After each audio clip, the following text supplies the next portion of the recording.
Hi friends, welcome back. खबर news है कि भाई अब चाहकर भी इंडिया नहीं आ पाएगा मालदीव्स का राष्ट्रपति। प्रेसिडेंट ऑफ मालदीव्स अगर चाहे भी तो भी नहीं आ पाएगा। देखते हैं क्यों, कैसे। तो चलो, बड़ा फैसला हुआ है, बिग एक्शन फ्रॉम इंडिया यार। चलो वीडियो शुरू करते हैं। वीडियो शुरू करने से पहले अगर आप चैनल पर नए हो और आपने अभी तक सब्सक्राइब नहीं किया तो जल्दी से पहले सब्सक्राइब के बटन और बेल आइकन को क्लिक कर लो ताकि आपको हमारे सारे न्यू वीडियोस के नोटिफिकेशन मिल जाएं जैसे हम अपलोड करें। अगर आपको वीडियो पसंद आता है प्लीज लाइक एंड शेयर। चलिए शुरू करते हैं। चीनी मीडिया प्रोपेगेंडा चलाकर भारत के खिलाफ कुछ भी कर जहर उगल ले, वो तरह तरह की बात बनाकर भारत को बदनाम करने की कितनी ही कोशिश कर ले, लेकिन ये फेल होगा। भारत के प्रधानमंत्री ने अब तक मालदीव्स का नाम तक नहीं लिया और वो बार बार भारत के विचारों पर ज्ञान दे रहा है।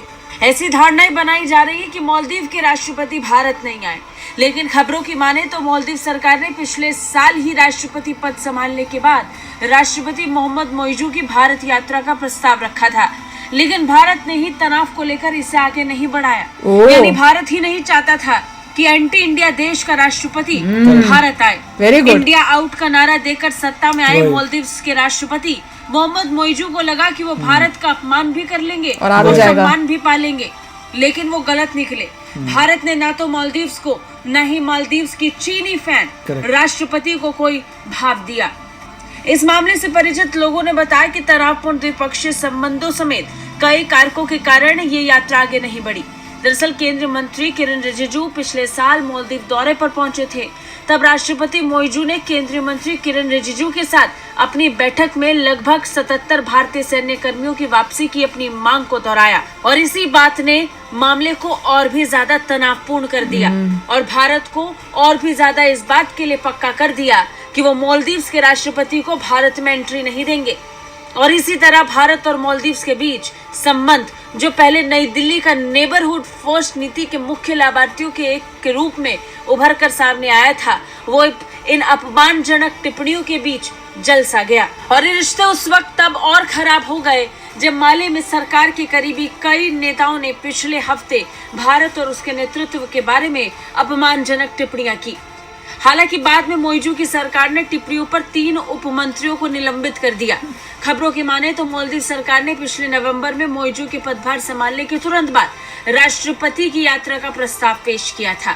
हालांकि लोगों ने कहा कि उस समय राष्ट्रपति चुनाव के दौरान मोइजू की पार्टी के भारत विरोधी अभियान और मालदीव्स में 2 हेलीकॉप्टर और 1 विमान संचालित करने के लिए तैनात भारतीय सेना कर्मियों की वापसी की उनकी मांग से माहौल पहले ही खराब 2 हेलीकॉप्टर और 1 एयरप्लेन ने बताया कि जब द्विपक्षीय संबंध तनावपूर्ण हो तो ऐसी यात्राएं इतनी जल्दी निर्धारित नहीं की जा सकती। राष्ट्रपति की चीन यात्रा के बाद भारत की यात्रा अब और भी असंभावित सी लग रही है। यानी मोइजू का चीन जाने के बाद भारत आने का सपना अब सिर्फ सपना रह जाएगा। मालदीव्स के राष्ट्रपति को लगा था कि वो इंडिया आउट का नारा लगाएंगे, भारत विरोधी कैंपेन चलाएंगे, भारत का अपमान करेंगे और फिर भारत दौरे पर आकर प्रधानमंत्री से सम्मान पालेंगे। ये भूल मालदीव्स के राष्ट्रपति मोइजू को भारी पड़ गई और अब भारत और मालदीव्स के राजनयिक संबंधों पर भी तलवार लटक गई।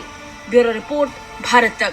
तो देख लो, हमें यही तो हमारी जो जर्नलिज्म है, जो जर्नलिस्ट हैं वो अपना काम ठीक नहीं कर रहे हैं। अगर वो अपना एक्चुअल जर्नलिज्म वाला काम कर रहे होते ना, जो एक्चुअल जर्नलिज्म होती है, तो ये न्यूज हमें तभी पता चल जाती जब इस टाइप का कुछ हुआ था। मतलब क्या हुआ था कि ये जो प्रेसिडेंट है मालदीव्स का, इसने पहले कोशिश की थी इंडिया आने की और इंडियन गवर्नमेंट ने इंटरेस्ट शो नहीं किया, टालम टाली की थी, क्योंकि उनको पता था इंडिया आउट का वहां पे क्या चल रहा है और ये इंडिया आउट वाला बंदा है और ये इंडिया आउट बोल के आया है। मतलब उनको ये सब पता था, इंडिया आउट पता था, इनको ये भी पता होगा मोदी जी के जिस तरह से इन्होंने ये बनाए हुए और उसके टाइप से उनकी इंसल्ट की है, पर हम इंडियंस तक ये न्यूज तब तक नहीं पहुंची। वो अब पहुंची जब जो है कहते हैं ना पानी सिर के ऊपर से निकल रहा था, तब पहुंची। अगर उस वक्त ये बता देते तो लोग उसी वक्त ही अपना मालदीव जाने के लिए रुक जाते, बोलते टूरिज्म के लिए नहीं जाएंगे जो एंटी इंडिया है। और उसके बाद धीरे धीरे, क्योंकि झटके से नहीं करना चाहिए, धीरे धीरे आप सब सप्लाईज जो हैं फूड के कम कर लीजिए। बोले भाई चाइना से ही मंगवा लो, इंडिया आउट करना चाहते हो तो धीरे धीरे इंडिया आउट ही हो रहा है तुम्हारी कंट्री से।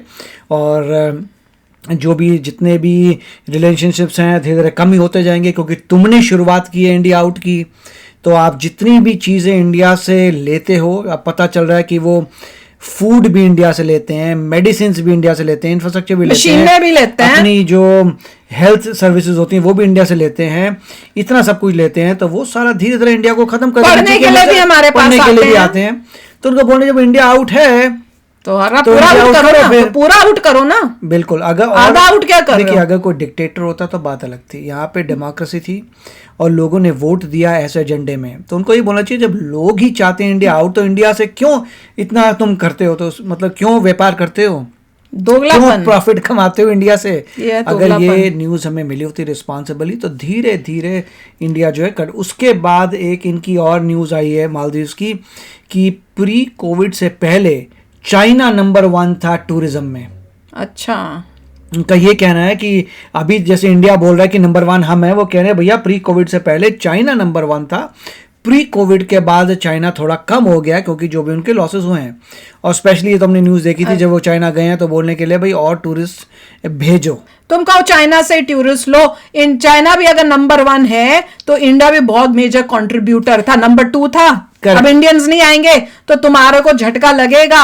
अगर तुम्हारा 50% तक तो टूरिज्म कम हो ही जाएगा, तो तुम्हें अपने आप असर उन्होंने दिखेगा। एक और आर्ग्यूमेंट दिया है कि वहां पे इंडिया के 33,000 लोग के करीब हैं मालदीव्स में जो कंस्ट्रक्शन में लगे हैं। कह रहे हैं उनको भी फर्क पड़ेगा अगर तुम पड़ जाए। बॉयकॉट करते हो हाँ, तो। कर लेंगे, अगर आ तुमने जाए। बॉयकॉट किया तो और उनको तुम्हारे- क्या होगी जो 33,000 ओ। इंडिया के निवासी रहते हैं वो Maldives में। वापस आ जाएंगे, तुम्हारा सारा काम धंधा ठप हो जाएगा। कंस्ट्रक्शन जो हो रही है ना, देखो वो भी इंडियंस ही कर रहे हैं, सारा इनका बनाया ही इंडियंस ने है और हम ही से उनका पंगा कहना था लिया। कि उनकी जॉब चली जाएगी, ये हो जाएगा, वो हो कोई जाएगा। नहीं जाएगी, तुम्हारा पूरा ठप होगा। तुम चाइना से लोग बुलवा लेना काम करने के लिए। काफी वो लोग घबरा गए हैं, उनको घबराओ। सडनली घबराना अच्छा। ये नजर आया है कि वो छोटे से आइलैंड्स हैं, इंडिया ह्यूज कंट्री। अभी उनको रियलाइजेशन आ रही है इन सब बातों की, पहले कुछ नहीं हो रहा था। पहले बड़े मगर सभी लोग कह रहे हैं कि जो उनके मिनिस्टर सस्पेंड किया वो छोटा मोटा ही ऐसे ही सस्पेंड किया। नॉर्मली आप सैक करके पूरा हटा ही देते हैं गवर्नमेंट से, उन्हें हटाया पटाया कुछ बोला नहीं, मैंने। जरा सा तो ऊपर का ही छोटा मोटा ऊपर किया, का किया। But that's it. बिल्कुल, वो हमें इंडियंस को और इंडिया को सोचना है कि हम बेवकूफ इस तरह से बना लेंगे और फायदा उठा लेंगे इंडिया का।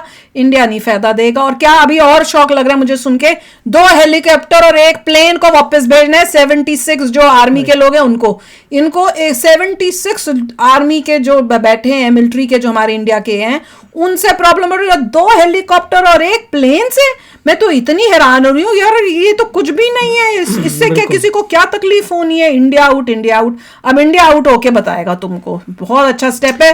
अब सोच रहे थे कि चाइना से घूमकर फिर इंडिया आ जाएंगे, फिर कोशिश करेंगे कि भैया हमारा यहाँ पे, तुम किस मुंह से हमारे मोदी जी से हैंडशेक कर सकते हो जिनकी इतनी इंसल्ट की? तुम किस मुंह से उस देश में पैर रख सकते हो जहां पे तुमने इंडियंस की इंसल्ट की है, हमारी इंसल्ट की है? यूएस में एक कहावत है जो कई जगह पे अब धीरे आने शुरू हो गई है, वो ये कहावत है, do not bite the hand that feeds you. Exactly, हाँ, बहुत पॉपुलर है, बहुत पॉपुलर, डू इन्होंने नॉट वो बाइट द किया। Hand that feeds you. और इन्होंने वो ही किया है। तो चलो आप भी शेयर करना अपने थॉट्स। चलते हैं, मिलेंगे नेक्स्ट वीडियो में बहुत ही जल्द। Till then take care and bye bye. तो अगर आप मेरे इस चैनल पे नए हो तो जल्दी से सब्सक्राइब के बटन को हिट करो और बेल आइकन को क्लिक करो ताकि आपको मेरा जब नया वीडियो मैं लगाऊं आपको उसके बारे में जल्दी से पता चल जाए।